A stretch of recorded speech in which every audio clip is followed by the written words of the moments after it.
Terry. Mr. Gray, Here. Mr. Chesney, Mr. Britton, Here. Mr. Fishman, Here.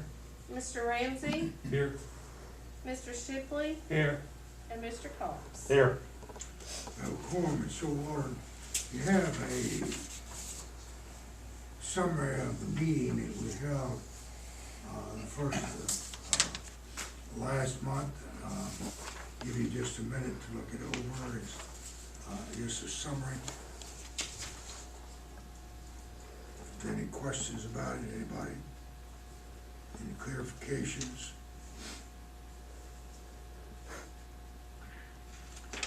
Not, the chair will entertain a motion for approval. So moved. So moved, is there a second? Second. Second, all those in favor, let it know by saying aye. Aye. All those opposed, no. Okay, let's go move directly to reports. Tony in the city of Morristown. City Council had a workshop retreat Friday morning, so I have a lot of notes. If it gets too long, throw one of the water bottles at me and I'll slow down and stop. But a lot going on, a lot to report on this morning. Gwen was there with her camera Friday, and she can share her insights, but I think we got a lot of positive things happening. Start with the community center, which is going to be called the Morristown Landing. We have scheduled a groundbreaking, a ceremonial groundbreaking for the site Friday, March 12th. It's a week from this Friday at 9 a.m. And although we're calling it a groundbreaking, site work is well underway, and probably if we don't continue to have monsoons, we'll have footers underway by the time we have the groundbreaking ceremony. But we'll get things started off well next Friday and get that going. But we're very excited about what we've got coming in terms of our new community center. We had the opportunity to have TDOT speak briefly to us at the meeting. They reported that the road projects at either end of Made, that's Commerce and AJ and Commerce and 160, they're both underway. They're about 45% complete as of today, and they're moving along. Again, weather has not been their friend. They reported that the new State Route 66, Merchants Green at Westview School, they're going to make some modifications there at the exit from the school heading back into town. Right now, as it's configured, there's a concrete island that kind of channels you into the acceleration lane.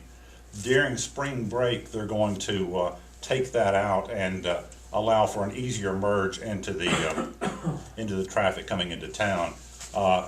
Those of you who are a little closer to school-age children may remember when spring break is. I didn't write it down, and I'm not sure when spring break is, but that's their game plan. They also said that they get a lot of questions about why the speed limit's only 45. Because that's still an ongoing construction site, that's the reason it's 45. Once they finish that, the speed limit will be raised to 55 for the majority of the run. Near the schools you're coming into Morristown, the speed will step down.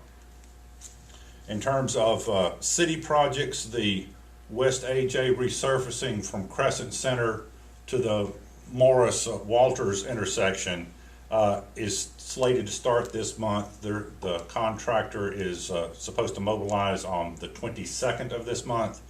Their first steps will be digging stormwater improvements, putting up the new signals and so on. We probably won't see new pavement down until well into the summer, but we should begin to see some activity there. Council spent a lot of time Friday working on how to take advantage of the opportunity that presents itself on Thompson Creek Road. Thompson Creek is really, we're looking at improving the road and improving the entrance into Loreno Park. It's really driven by congestion in the area from residential development, the changes at Pope Road from the 11E TDOT project, and all the things that are going on out there really makes that an opportunity to make significant improvements. And council's still wrestling with it, but I think we're getting closer to seeing that Thompson Creek Road turning away from an old back country road into a more functional artery for a city area. We've got 300 units for Mitch Cox that are coming out of the ground now. He's, again, waiting for better weather to pour footers, but he has permits for about half of them ready to go. So that residential development will be happening very, very soon. And we know there's a number of other folks, Carlisle and D.R. Horton, that are looking at projects on that side of town that will pick up the residential development activity we've been talking about we need. Day like today, after this weekend, stormwater seems like a good thing to report on. We do have a small project that's taking care of some nasty erosion problems along Forest Drive. Jack, I don't know if you noticed that coming in, but we're taking out that ditch line along the road and putting in some riprap where it doesn't wash away and undercut the road. We should be on track next week to begin work on Cumberland at the railroad track. We've been delayed multiple times by the railroad. We are currently waiting on them to get their on-site inspector to watch us while we work, but they're supposed to be there next Monday, so hopefully we'll get that one going. You notice the equipment and materials are on site. We're simply waiting for the railroad to where we can get to work. We have 3 additional small projects that have been contracted. One is West Main out here along the railroad track where we had the undercut from the big floods we had a couple of years ago. We got improvements at Wayne Hansard along the walking trail in particular where there's some significant ponding. And then Fulton Hill Park at the side of the old Morristown College will be taking out that retaining wall along Cumberland and along 6th and feathering the slope back into the park to address that failing slope. So those will be happening here. We're meeting with the contractor this week to get the schedule going, but in the next month you should begin to see activity on some or all of those. As soon as I get done here, I'm going back to the office. We're talking about our annual budget.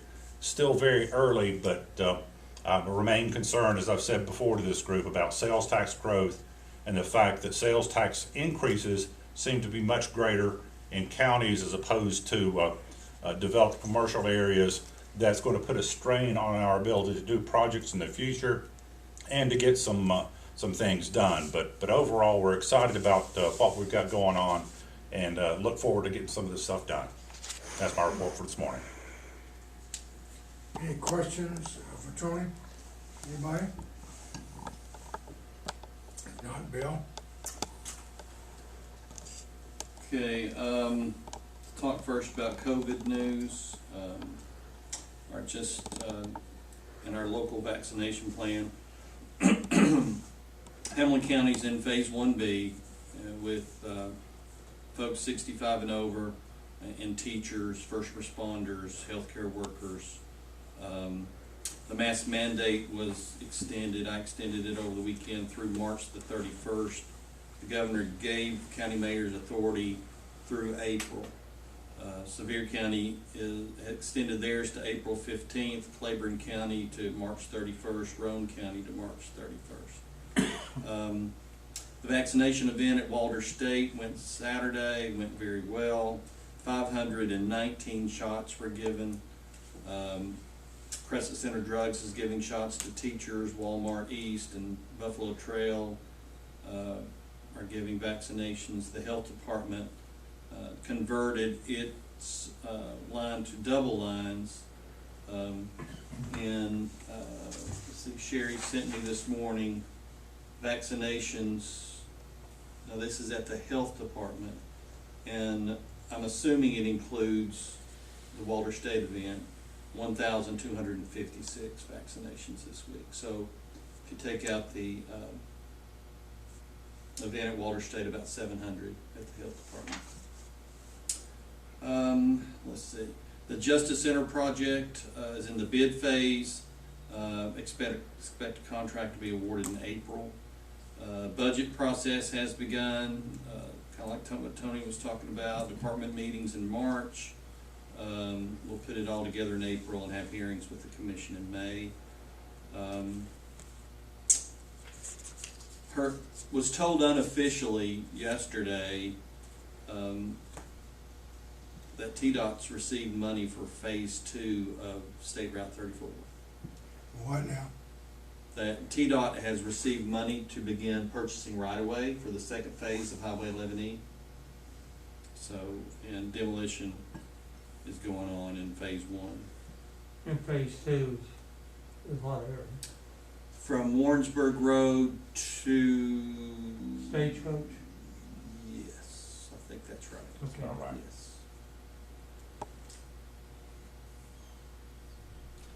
See, school returns in person after spring break. Lakeway Transit underway with 3 routes going on. That's the public transit, passed 2 buses this morning on 2 separate routes. Rick Yakovic is the new executive director of East Tennessee Development District. He was the number 2 guy. So Rick Yakovic, and his first day as ED is today. Terry Bobrowski, his last day is today. He's been there over 30 years. Census data, it's been delayed. We expect to receive it in the fall for the county commission to work on redistricting. And then the hospital, Morristown Hamlin, was granted a certificate of need for its freestanding emergency department and diagnostic center by the State Health Facilities Board last week. It'll be open in about 2 years. So that's what I've got. Good. Talk to me about that last one. What did you say? Okay, Morristown Hamlin had applied for a certificate of need to build a freestanding emergency department. Yeah. And a diagnostic center. Not on Merchant Street. And it was granted last week. Did they approve it? Yes. Well, I was interested in the other hospital objected. Tenova in Jeff City, yes. Yeah, but they lost. Yes. I heard the one before them had quite a bit of controversy. It was pretty interesting. Yeah. Not in our county, but in another. It's Wilson, Sumner, Yeah. wherever, Lebanon, that one and got Mount Juliet. Really heated, it sounded like. But ours was approved. It was approved, yes.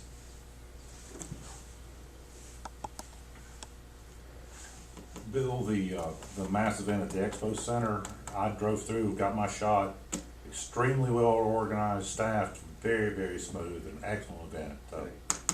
Pass along to the folks that put it together, they did an outstanding job. Now, those were first doses, and then the follow-up event will be the 27th for the second doses.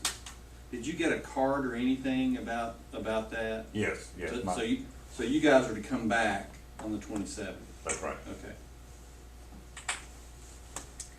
Okay, any questions, Bill? Okay, Marshall? I'll make one quick comment about Tony's project downtown. Here we're calling that the Morristown Lottery. So where the railroad thing may or may not fall on your vehicle, you could win the lottery. So Norfolk Southern, you think, would be a little more active to get that going, but They don't seem concerned. they don't. Jody and I have talked about just parking the car down there and hanging out for a while every day at lunch, waiting for it to fall on us. But yeah, that's obviously needed, and, should get going. What I've got on the screen here is a map that's the conceptual that you've probably seen in the past, but this one's a little newer. And I'm sure you all don't remember all the numbers, but it's been tweaked a little bit based on some of those studies we had done. We had the wetlands studies, the environmental and archaeological, every study possible done. So this is laying out those lots based on the results of those studies, which kind of worked out pretty well for us. We ended up with some larger properties, some things we could use a little more. So as we have prospects, we've been kind of using this map quite a bit to give you a feel for what we were looking at out here. Here's where we started. Here's where we sit today. Now that's 12. That's 12. How many acres there? 85. And what's been interesting is the last 2 companies we've had inquire needed 200.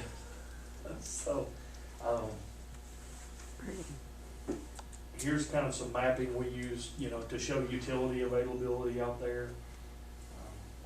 Kind of shows you water lines, sewer lines, gas lines, line pressures, kind of what's available as it sits today.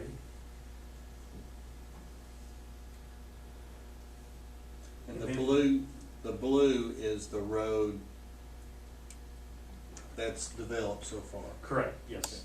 Yeah, and what we've looked at, you can see on this conceptual, based on some of that activity from the latest project, instead of taking it to this cul-de-sac that you see, we've been hugging the easement, the power line easement more, and there's possibility it could hug it even more up through here based on sizes of lots. And luckily, we've only got it to there, and what we'd say is it's more of a marking road, it's just gravel and compacted. So it doesn't have to be permanent, but for us, that easement of the power line's a good place to keep it, that way we don't lose any land. Let's see. And the right of way for the power is 75 feet. 75 from center line, yep. This shows you kind of what the end result would come off. You know, this one's 1,040,000 square feet. And actually, it was determined on this one, that site's not big enough. So you can see the number 122 dock doors on one end and 33 on the other. So that's 155 dock doors that they needed, and just based on turn radiuses and things, they're not comfortable with that. So, but that shows you kind of what we put together most of the time in 2 or 3 days' time for companies. So that's the main thing we've been working on. TVA, I mentioned a minute ago, TVA is out last week flying drone footage of basically lots 14, 17, 13, 12, 2, 11, and 10. And what we're doing is trying to get some updated photography of that. TVA's not been using the helicopter as much lately for that, so drones have come in handy for them. Jack had mentioned, we had an industrial board meeting last week. At that meeting, we talked about the growth that's going on. I think we approved 3 expansions at that meeting. Right now, total, we have 8 expansions going, 775 jobs and 450 million within those 8 expansions. Possible we'll have a couple more coming to the next industrial board meeting, but growth of existing industry has been really good right now. New activity's been really good as well. We've had a few visits. GE building, of course, is still available, and we get calls that a lot of people are walking through that. It's 180,000 square feet. I think GE or ABB's plans, and I think everybody knew this, but they're consolidating. ABB bought GE's division in our country of the electric power load centers, and that happened a couple years ago, and they're consolidating 14 or 24 centers, closing all those down, moving that to Mexico. So ABB essentially wanted to get into the US, shut down the competition, move it overseas. So we will have that available building as well as many other counties in the eastern US. So that's a good building. It's a little older, built in the 70s, but it's not a bad building. So I think their plan is to finish up production about the end of March and then totally have the building vacated by late May. They'll do an equipment auction. The goal would be to find an end user that would utilize some of that heavier equipment. I forget, is it a 200,000 ton press, the big one? It's all the way to the ceiling, it's massive. They prefer somebody to have a use for that press. They took the smaller one out, and I bet the pit was 15 feet. It was huge when we walked through it last time. So they'll go backfill all that and kind of bring it back up to spec. But they're already moving some of the smaller equipment, but they'd love to find somebody to utilize some of that equipment that they don't have to sell. They do have a very nice paint system in there that's millions of dollars that goes through the entire plant, that everything kind of rides on a chain, and it's really high end. So they'd love to find somebody to use that as well, because if they sell it at auction, it'll go for $1,000, and it's probably a $2 or $3 million system. So that's who they've been showing it to lately, so that's been really good. Who have they been shown to? Everybody from lawn equipment to exercise equipment to investors. You know, you've got a few of these private companies out there that want to buy buildings and then put somebody in it. They've shown it to everybody lately. I think we've had some existing companies. We've not walked through with them, but I know we've had some existing companies here walk through it. to look at some expansions. Had emails with the state this weekend, and they emailed us late last week and said, well, do we have a 600,000 square foot building? We didn't reply, we don't. And then he came back this weekend, well, what about 400,000? No, we don't have that either. Well, that's the biggest you have. And right now, GE is the biggest at 180,000. And you could possibly add 80,000 square feet to the back of that. I don't know if I can show you quick enough here, let's see.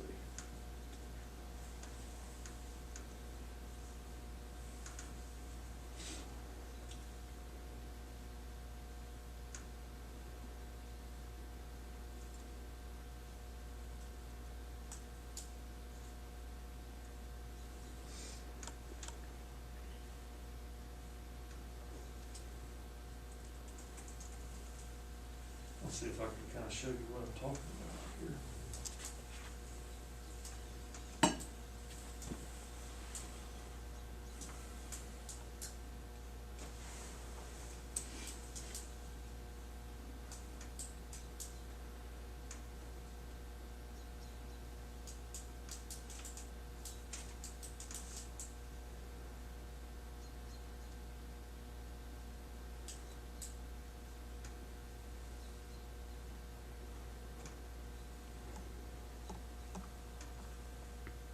So what you don't see from Hamlin Avenue as you turn in by G is this large portion back here. And just doing a measurement on the graded portion that's already there, we can get about 80,000 square feet. GE does not own this building. They own kind of in a line like this. And they also own on this side of the road as well.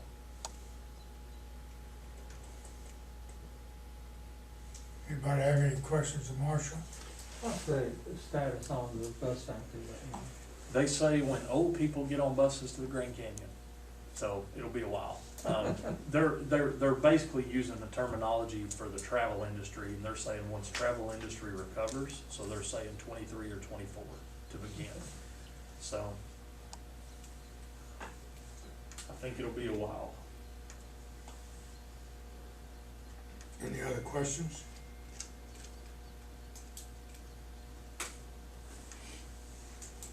Is, that last picture you had, that area right there where your thing is, do they have any prospects for that corner? They do, yeah, they've talked to some suppliers, and, you know, the original plan, of course, was for some suppliers to look at that corner. And that's partially, I'd say, almost graded to be prepared for 40 to 50,000 square feet. And their business, obviously with COVID and everything else, has been really busy. So their suppliers are starting to talk again. So, yeah. I should have mentioned too, that part of Manchester Avenue on the map that's to the rear of the building, Yep.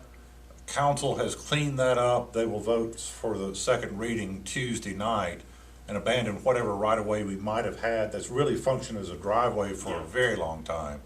But we're giving up whatever right-of-way rights we might have had to allow them to control their site.